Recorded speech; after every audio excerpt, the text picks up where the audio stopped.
Hey, this is Rich Arriaga. This video is more for my Lean Six Sigma friends. Sometimes we talk about, is your system basically a push system or a pull system? And do you have a culture of fix it or prevent it? So I'll give you a visual example. Imagine that you're a manufacturer or you're a department that handles paper transactions, electronic record transactions. It doesn't matter. You're basically creating a lot of a product. And so if your system is a push system, which basically means that I'm going to push what I have downstream before the person or the department downstream is ready, all I'm doing is pushing the records and I'm creating a mountain of parking lot records, a mountain of widgets that are sitting there waiting to be handled or processed by that department that's downstream. And so imagine that in that example, I introduce an error early in the process. If I introduce an error or a mistake early in the process, unbeknownst to me, then that same error has repeated itself in all those records that are sitting there and all those widgets that are sitting there.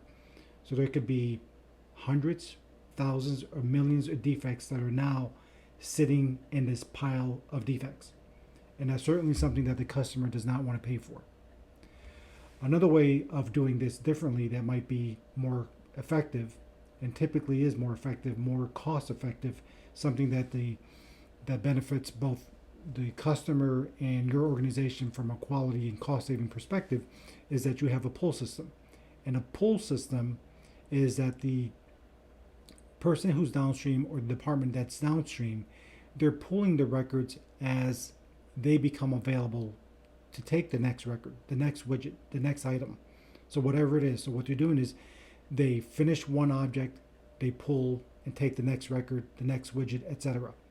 And so the benefit of this approach is that if the person downstream identifies a defect, an error, a deviation, they can say, okay, stop the processing, stop the line, let's figure out what happened.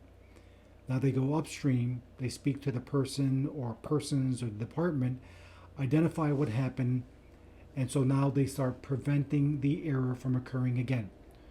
So then that's a company, that's an example of a department who has a prevention or prevented mindset as opposed to a correction or fix it mindset.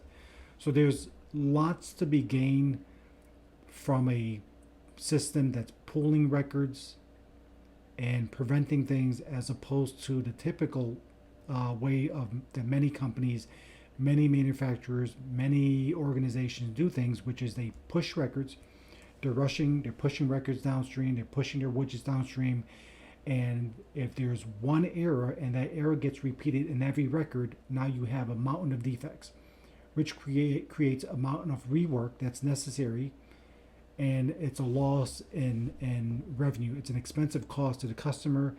It's something that eventually the customer ends up paying. Your organization ends up paying as well, because eventually the customer is going to realize, I'm not paying for you to make mistakes. I'm not paying for you to correct those mistakes. And so I'm moving on to somebody who is more effective with your process.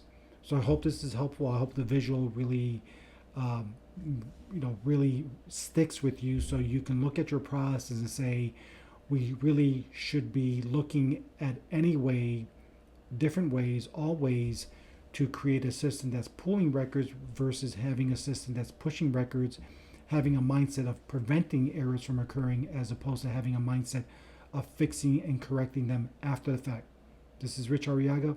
Have a great day.